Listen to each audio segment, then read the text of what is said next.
Ladies and gentlemen, welcome to another track by track. This is Dilly, and I know it's been a while since my last track by track, but here we are, and let me just say, this one's been brewing for some time. On today's episode, I'm going to be running down Metallica's Saint Anger track by track. No wait, before you click away, hear me out.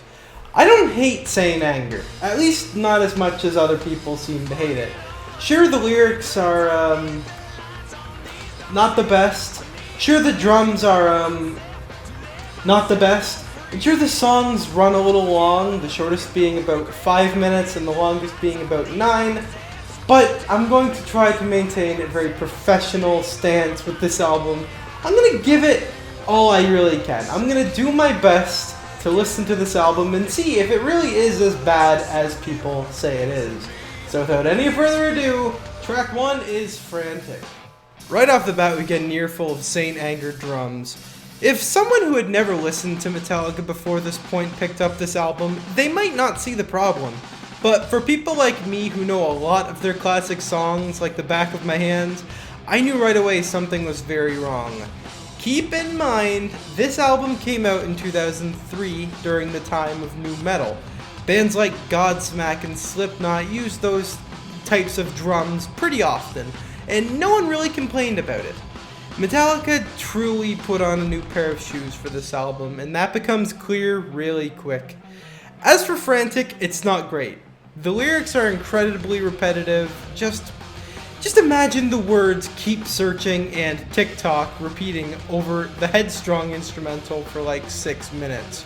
So, not a good first track whatsoever, and for that it gets 2 stars out of 10. I've heard worse, but not from Metallica. Oh boy. Track 2 is Saint Anger. Here we go, boys, we made it all this way. The final track... Wait, this isn't the final track? You're telling me Saint Anger is track number 2 on the album Saint Anger. If the title track doesn't start the album, it should at least finish it. Anywho, this is Saint Anger, and it's definitely something. I'm trying to hold back giving it 10 stars just because it was used for SummerSlam 2003. I won't be impartial just because I'm a mark. The song does have its flaws. Once again, it's super repetitive. Someone on Reddit made a very valid point in saying it seems like they did about half of every song on this album and just repeated them over again. It is that bad, folks. I didn't mind Saint Anger as a track, so I wouldn't feel right about giving it less than 5 stars. Okay. Track 3 is Some Kind of Monster. Honestly, in the opening few seconds, I feel like I just walked into a titty bar in a Quentin Tarantino movie. That or 007. But then the drums kick in. Shit, man, I think today I'm kind of seeing the light shine down on this album. It takes over 2 minutes for the vocals to kick in, and holy shit. This song is absolute fucking hogwash. I feel like that one kid in class that's just constantly bashing his head off the wall just came over to tell me his life story. Now, it's not good. It's not good. One fucking bit. I'm being totally fucking legit when I say this song will not get a single star from me. 0 stars out of 10. Track number 4 is The Dirty Window. Wait, that's it? Ah, there it is. Well, the song's opening sounds like a prop glitching in and out of a wall in Gary's mod. Sadly, it doesn't get much better after this point. The garbage can lid drums are in full effect on this one, and James is having a midlife crisis on the microphone. His vocals in the song are very sporadic. 1 second he sounds like himself, the god James Hetfield, and the next thing you know, this song's featuring the pedo from Panic at the Disco. Yucky indeed. It's not even just the performance of the lyrics, it's the lyrics themselves. For whatever fucking reason, James decided halfway through the song to find as many words as he can that rhymes with projector. How about anal injector? A douche, if you will. Maybe that's how this album came to be. James just douched his asshole and oh shit, there's our next album. I am the doucher! Anyways, this song's better than some on the album, so I guess I'll give it 4 out of 10? Track 5, Invisible Kid. Do you remember when The Offspring came out with Original Prankster, and it was just like old people trying to be angsty teens, and it was really bad? Invisible Kid is the Metallica equivalent. In this track, it became abundantly clear that Metallica was trying way too hard to fit in with the current music of the time. Unfortunately for them, most of the music in 2003 would age about as well as milk in a fucking desert.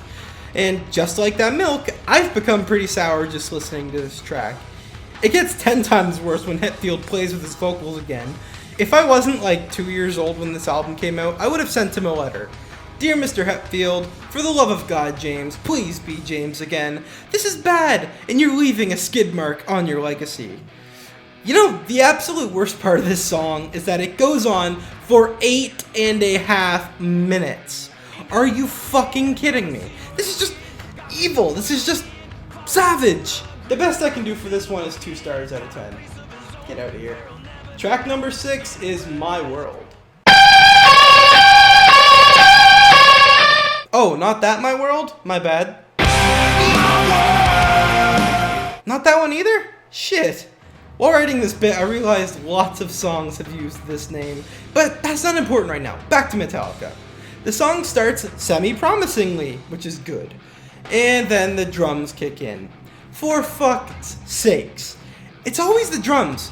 Oh yeah, and if you ever forget the name of this song, James only tells you 14 times. I counted by myself, wasted my time. He says My World 14 times in this song.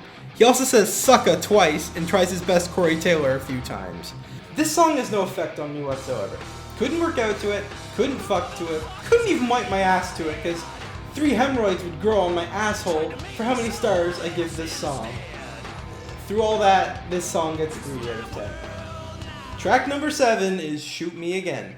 Not gonna lie, 10 seconds in I was convinced I was listening to a Rage Against the Machine song. And then the drums start. Blah blah blah. The vocals improved slightly in this song. That is until James turns into a Clint Eastwood. Retry that one. The vocals improved slightly on this song. That is until James turns into a Clint Eastwood cowboy. More repetitiveness, more shit, clangy drums. This just sounds like any other song on the album. Here's a theory.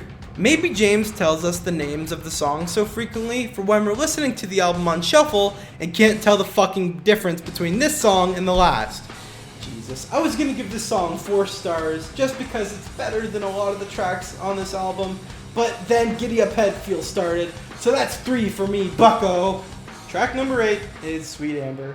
Immediately, I like the twangy guitar at the beginning of the song. Honestly, the first 30 seconds of this song is just very good. Just so happens that at the 31-second mark, the drums kick in. It's so obvious Lars isn't even trying on this album. If you took the drum track from any of the songs on this album and compared them, you wouldn't see much difference. 3 stars. Track number 9 is The Untamed Feeling. Kind of like the untamed feeling of hatred I have for this song. The opening of this song isn't entirely bad. It's fine up until the 1 minute mark where they just try really hard to be Slipknot before doing a complete U-turn and reverting just to being another track on this shitty album. At this point, I don't even think it's necessary to mention the repetitive lyrics and drums, so I won't. Aside from those things, this song hangs on by a thread. I'll give it 4 stars out of 10. Track number 10 is Purify, aka what I'm gonna have to do after listening to this entire album. Well, we have another Some Kind of Monster. The lyrics are absolute shit stew. Not even just shit stew. Shit stew that was way overcooked and left on the counter for fucking flies. This song clocks in at only 5 minutes, and you know you've been through a rough fucking album when you're happy a song is only 5 minutes long. And 5-minute songs are long by most standards, but when you're dealing with Saint Anger, it's a blessing. Sadly, the short runtime does not help this song, and I'm giving it 2 stars out of 10. Track 11, and the final track, thank God, is All Within My Hands. Ladies and gentlemen, we're getting there. This is the final track. Wait, you're telling me it's also the longest track? At this point, I'd rather put my testicles in a vice grip while drinking paint. No, it can't be that bad, can it? Sorry, I was just catching up on my definitions. Did you know the definition of broken record? It's every fucking track on this album! I made it all the way until James just started screaming kill for no good reason. Wait. Maybe there is a reason. Maybe he's saying if we own this album, we have to kill it. Because it's all within our hands. I'm gonna go switch my shirt.